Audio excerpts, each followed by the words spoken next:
नगरपालिका आणि नगर परिषदांच्या निवडणुकांच्या प्रचारासाठी काल सुपर संडे ठरलाय। त्याच निवडणुकांसाठीच्या प्रचार तोफा ह्या आज थंडावतील। पण त्याआधीच राज्यातील जवळपास 20 नगर परिषदांमधून एक मोठी बातमी समोर आली आहे। ती म्हणजे राज्यातील काही नगरपालिका आणि नगर परिषदांच्या निवडणुकीला ब्रेक लागलाय।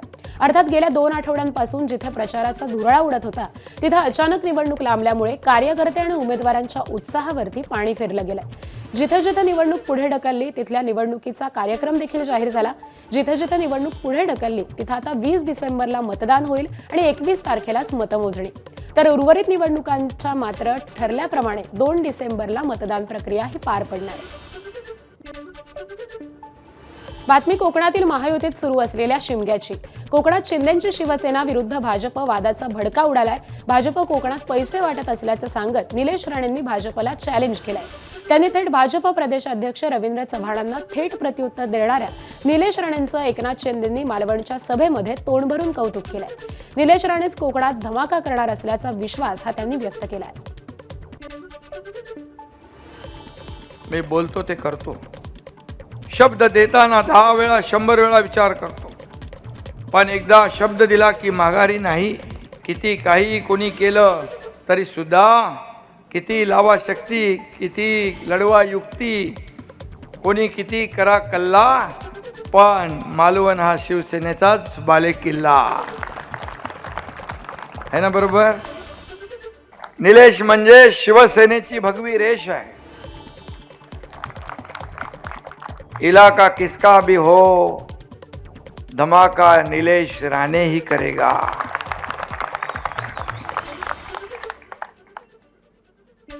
शिवसेनेचे खणखणीत नाणं म्हणजे निलेश राणे, शिवसेनेचं खणखणीत नाणे म्हणजे निलेश राणे। हेही मी या ठिकाणी सांगतो। निलेश कितना भी विरोध होने दो, निलेश विरोधियों पे करेंगे मात। डरने की नहीं बात, उनके पीछे खड़ा है एकनाथ। घाबरायचं काय का? चांगलं काम करताना काय घाबरायचं? तर मालवणमधील सभेमधून निलेश राणेंनी देखील विरोधकांवरती निशाणा साधलाय। शिवसेनेवर वार करणाऱ्यांना सोडणार नाही असा इशारा हा निलेश राणेंनी दिलाय। पाहूयात। ज्यांनी ज्यांनी शिवसेनेवर वार करायचा प्रयत्न केला त्याच्यावर फक्त एक वार नाही, त्याच्यावर 2-2 वार केले, पण मी माझ्या पक्षावर वार होऊ दिला नाही। मी माझ्या मतदारसंघावर आज काय करणार आहेत, करून करून काय करणार आहेत, तो आजचा विषय नाही। आज शिंदे साहेब व्यासपीठावर आहेत, त्याच्याबद्दल आपण बोलतच आलेलो आहोत। आज मी त्यांच्यासमोर नको ते विषय काढणार नाही। दरम्यान निलेश राणेंनी पुन्हा रवींद्र चव्हाणांना लक्ष्य केलंय। 2 नंबरवरून डिवचणाऱ्या रवींद्र चव्हाणांची घमेंड महाराष्ट्र लवकरच उतरवणार असल्याचा इशारा हा निलेश राणेंनी दिलाय। भाषण जरा पूर्ण बघण्यासारखं आहे, ऐकण्यासारखं आहे। त्यांनी असं म्हटलं, सभागृहात असं म्हटलं की बाबाराव तुम्हाला म्हणून सांगतो की नंबर 1 हा नंबर 1च असतो, नंबर 2 ला काही किंमत नसते, असं त्यांनी म्हटलं। मी विवाद मी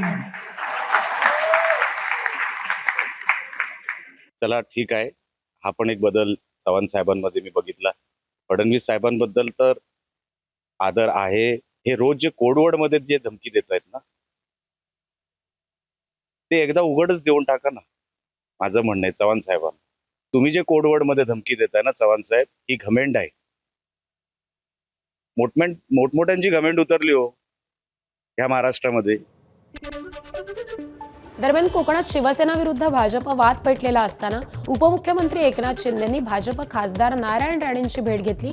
मालवणमधील प्रचार सभेआधी एकनाथ शिंदेंनी खासदार नारायण राणेंची त्यांच्या निवासस्थानी जाऊन भेट घेतली। यावेळी उद्योगमंत्री उदय सामंत देखील उपस्थित होते। तर सिंधुदुर्गात सध्याच्या घडामोडी सुरू आहेत त्याबाबत दोन्ही नेत्यांमध्ये चर्चा झाल्याची माहिती मिळते। तर दरम्यान युती धर्मावरून शिवसेना आणि भाजप ही आमने सामने आले।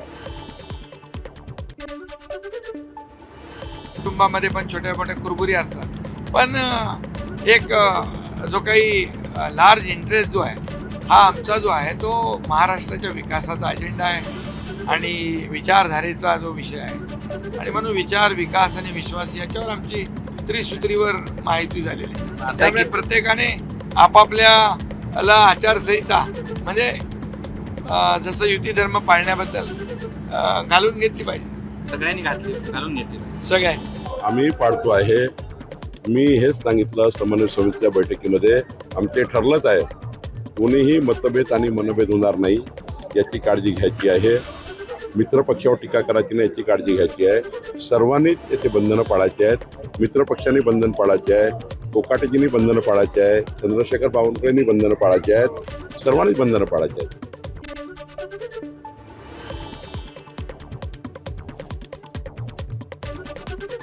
कोकणात महायुतीत सुरू असलेल्या वादाची राष्ट्रवादीचे खासदार सुनील तटकरे यांनी खिल्ली उडवली आहे. जागा वाटपाचा असला फॉर्म्युला आपल्याला कधीच कळला नाही असं तटकरेंनी म्हटलंय. तर यावेळी त्यांनी मंत्री भरत गोगावले, आमदार महेंद्र दळवी आणि महेंद्र थोनोळेंवर देखील टीका केली आहे.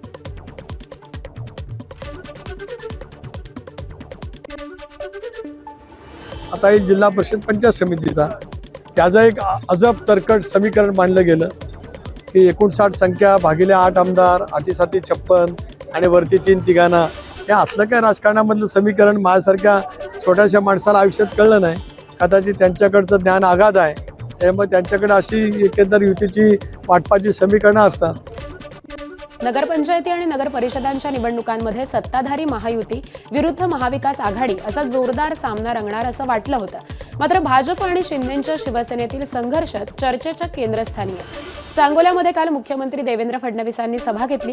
हे तेच सांगोला आहे जिथं शिंदेचे माजी आमदार शहाजी बापू पाटलांनी फडणवीसांवरती जोरदार आरोप केले होते.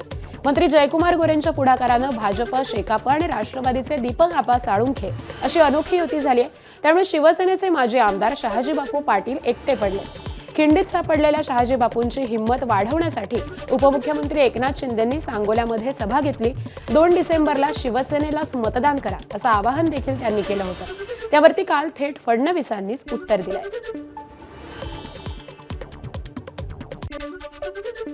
हे वेगवेगळे आपले चिन्ह आहेत, ते चिन्ह आपण त्याची बटन दाबून ही जी काही आपली नगरपालिका आहे ती आपल्या सगळ्या या नेत्यांच्या हाती तुम्ही द्या.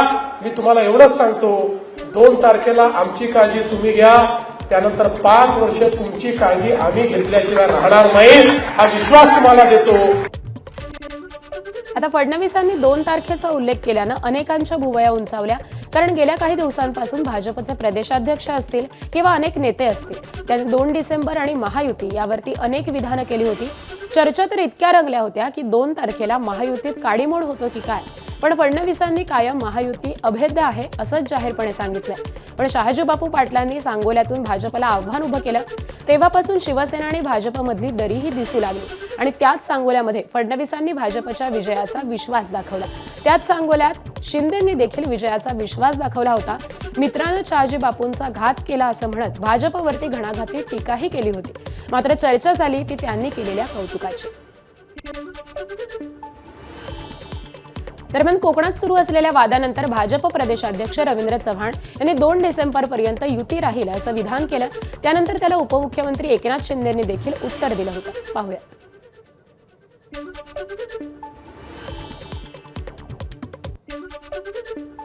2 तारखेपर्यंत मला युती टिकवायची आहे. मी नंतर उत्तर देईन.